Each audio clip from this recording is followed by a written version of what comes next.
Bonjour,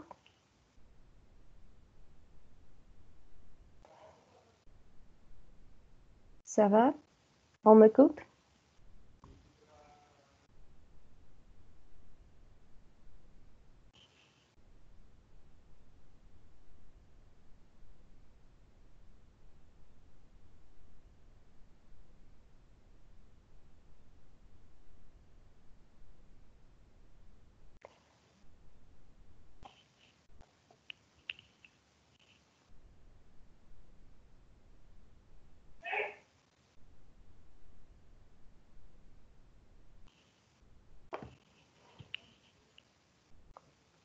Bonjour. Aujourd'hui, on va parler d'une des histoires les plus importantes de notre histoire, de la Russie, de notre pays, qui est la Grande Guerre patriotique.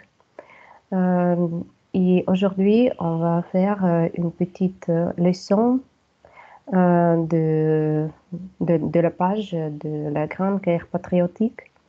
Et pour commencer, on va prendre les images, les photos.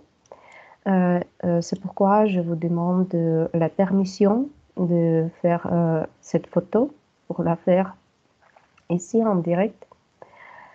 Alors, si personne ne veut pas me contredire, alors on va commencer.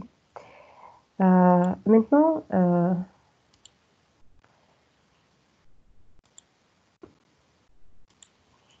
le jour de la victoire, le 9 mai, en Russie. Le 9 mai, le jour de la victoire, est une fête d'État de la Russie, la fête de la victoire du peuple soviétique sur l'Allemagne fasciste dans la Grande Guerre patriotique de 1941-1945. La Grande Guerre patriotique, comme une partie de la Seconde Guerre mondiale, et la guerre de l'Union soviétique contre l'Allemagne fasciste et ses alliés. Grande, un événement exceptionnel dans l'histoire de la Russie et de l'Union soviétique pour l'ampleur et la durée des hostilités. Patriotique, guerre pour l'indépendance et la liberté de la patrie. La Seconde Guerre mondiale. La Grande Guerre patriotique, fait partie de la Seconde Guerre mondiale de 1939-1945, de l'attaque des fascistes sur l'Union soviétique jusqu'à la défaite des agresseurs. L'occupation de l'Europe. 1939-1941, l'Allemagne a rapidement avancé vers l'intérieur de l'Europe. Les troupes allemandes non occupaient la Pologne, le Danemark, la Norvège et la Grèce qu'en 2 ans. Très rapidement, si on parle de la vitesse de tous les accomplissements. Il y avait un traité de paix de non-agression entre l'Allemagne et l'Union soviétique, mais Hitler l'a violé et comme le résultat, le 21 juin 1941, la Grande Guerre patriotique a commencé. Les troupes allemandes ont envahi le territoire de l'Union soviétique, avançant dans 3 directions. La première direction, c'est la direction de Leningrad. La deuxième, Minsk et Moscou. Et la troisième, ce fut Kiev. L'ennemi occupait Biélorussie, les pays baltes, la Moldavie et l'Ukraine. Et l'opération militaire de l'invasion de l'Union soviétique s'appelait Barbarossa. Elle prévoyait une attaque surprise de l'Allemagne contre l'Union soviétique et une occupation très rapide des territoires dans les 2 mois. Mais Hitler a sous-estimé l'ennemi. La forteresse de Brest. 22 juin, 23 juillet de 1941. La première bataille de la Grande Guerre patriotique a eu lieu dans la forteresse de Brest, située à la frontière de l'Union soviétique et de la Pologne. L'armée allemande prévoyait de s'emparer de la forteresse de Brest pendant les premières heures de la guerre. Cependant, les combats ont duré plus d'un mois. Et, comme conséquence, le siège de Leningrad. Au début de septembre de 1941, les troupes fascistes allemandes se sont approchées de Leningrad et ont encerclé la ville. Cependant, ils n'ont pas pu y entrer. La ville a été dans le blocus et le blocus a duré 900 jours et nuits. C'est une page terrible de notre histoire. Il n'y avait pas de nourriture à Leningrad. Chaque jour, les troupes allemandes ont bombardé la ville pendant le blocus. Les fascistes ont largué 250 000 bombes sur la ville. 42 000 habitants sont morts pendant le blocus. Mais malgré la famine et les bombardements, la ville a vécu. Jour et nuit, les usines militaires fabriquaient les armes pour les défenseurs de la ville. Les habitants aidaient activement le front. Dans la ville, il y avait une radio et dans le théâtre, il y avait des spectacles et des concerts. La fameuse la route de la ville. Les produits à Leningrad ont été livrés par avion et en hiver, ils ont été transportés sur la glace du lac Ladoga. Cette voie a été appelée la route de la vie. Cela a légèrement facilité la situation des habitants de Leningrad, dont certains, avant tous les enfants, ont été amenés à l'arrière, à l'est de l'Union soviétique. En janvier 1944, à la suite de l'offensive de troupes soviétiques, le blocus a été levé par fin. Symphonie de Shostakovich. Pendant le blocus, le grand compositeur russe Dmitri Shostakovich a créé sa célèbre 7e symphonie de Leningrad. Elle est devenue un symbole de la lutte courageuse du peuple contre le fascisme. La bataille de Moscou. 30 septembre 1941, 20 avril 1942. L'une des batailles décisives de la Grande Guerre patriotique, dans laquelle le plan d'une guerre éclair contre l'Union soviétique a été contrecarré. Plus de 900 000 soldats et officiers soviétiques sont morts dans la bataille de Moscou. La victoire près de Moscou a renforcé la croyance en la victoire sur l'ennemi. La défense de Sébastopol. 30 octobre 1941 et 4 juillet 1942. En Crimée, les troupes allemandes ont également tenté de s'emparer rapidement de Sébastopol. Malgré le fait que les soldats soviétiques étaient 2 fois et les équipements 10 fois moins que les soldats allemands, la défense de Sébastopol a duré 250 jours.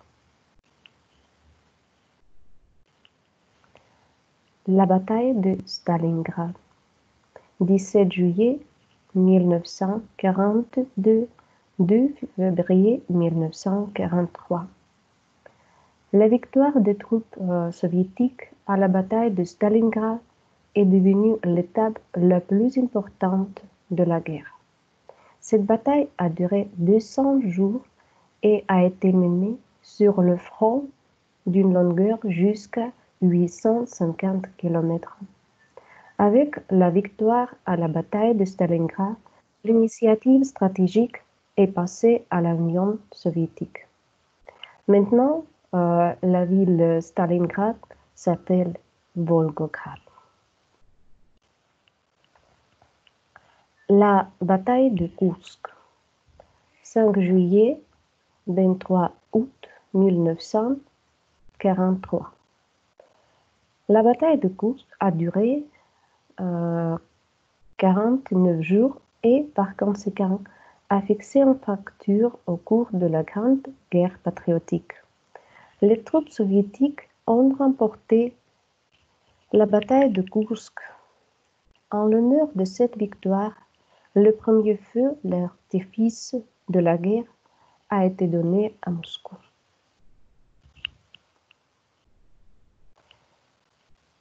Et alors, comme nous sommes dans Rostov-sur-le-Don, il ne peut pas oublier les combats pour Rostov-sur-le-Don.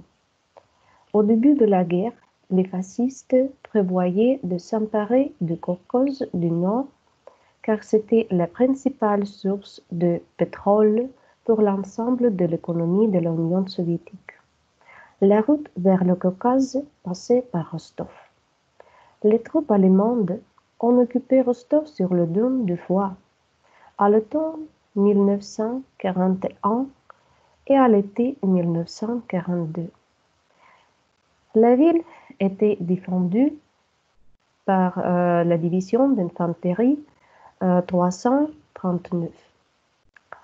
Le 14 février 1943, Rostov-sur-le-Don a été finalement libéré. Un rôle très important ont joué les partisans. Les partisans sont des volontaires qui ont mené une lutte armée dans le territoire occupé par l'ennemi. Il y en avait plus d'1 million. C'était un vrai deuxième front pour les hitlériens. Les partisans ont détruit le système de soutien allemand. Ils ont détruit les chemins de fer, les ponts, les armes, etc. Jeune Garde. Organisation de jeunesse antifasciste clandestine soviétique qui a fonctionné de septembre 1942 à janvier 1943 à Krasnodar, Ukraine. Le nombre de participants à la Jeune Garde est supérieur à 100. Parmi eux, Oleg Kochevoy, Lyubov Shevtsova, Uliana Gromova, Sergei Toulenin, etc. Ils ont reçu le titre de héros de l'Union soviétique. Vitya Cherevichkin, notre héros de la ville de Rostov. Vitya Cherevichkin est né dans la ville de Rostov-sur-le-Don, dans une famille ouvrière. Pendant l'occupation, il était interdit de garder les pigeons.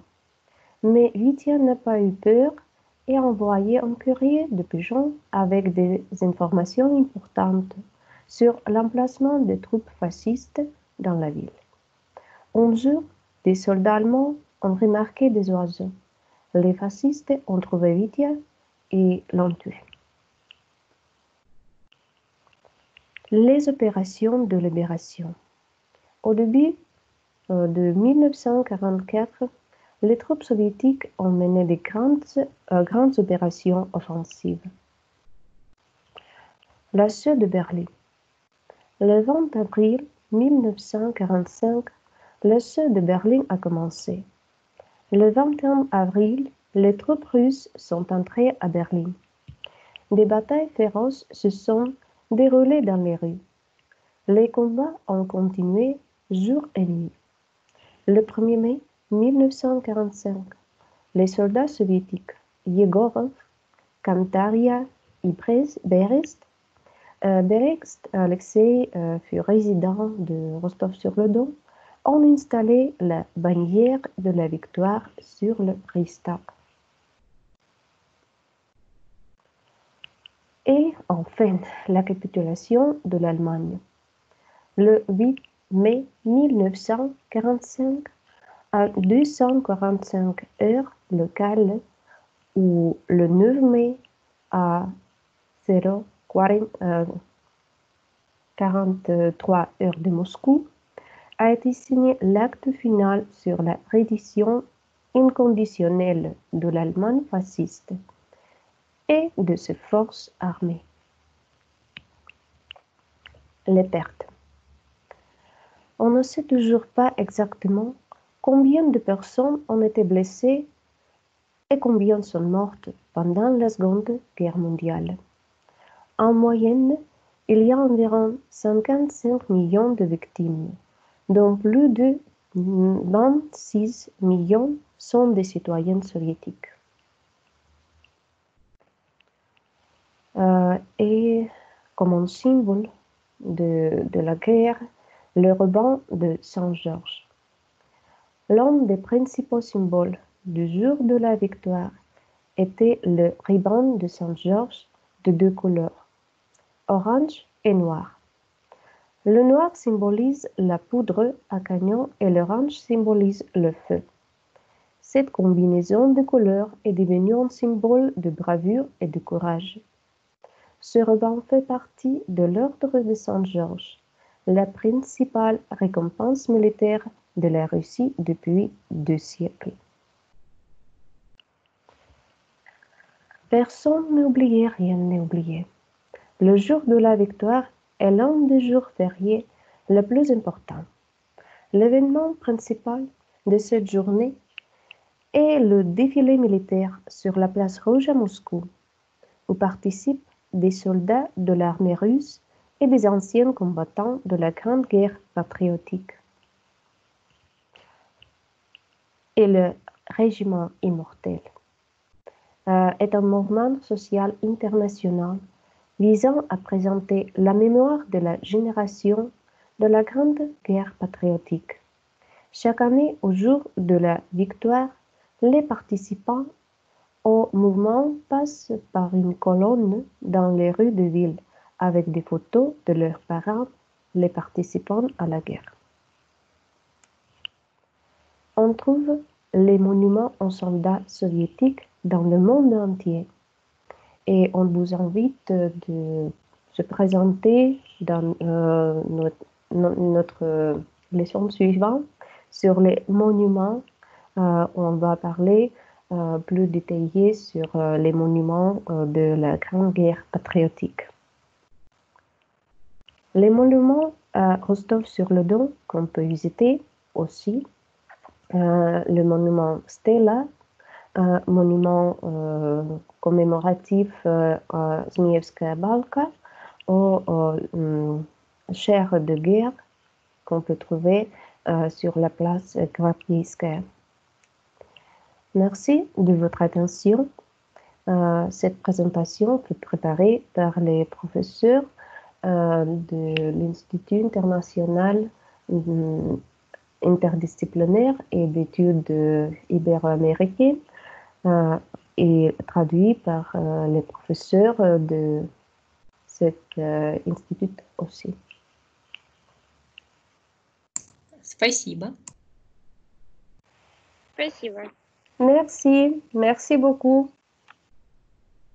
Только первокурснику еще почти ничего толком не понятно, но было интересно. Quelques questions. Vous pouvez me poser des questions. On peut parler. Pas de questions, je pense. Pas de questions. Alors, on peut commencer avec ce petit présentation et après on peut connaître plus des points historiques de notre pays et aussi des monuments. Alors, je vous remercie et on se verra. Si vous pouvez Merci ajouter beaucoup. quelque chose, après, si vous pouvez poser des questions, je suis ici. Je reste ici. Pas de questions, pas de questions. Allô? Нет. Anastasia, merci. Merci.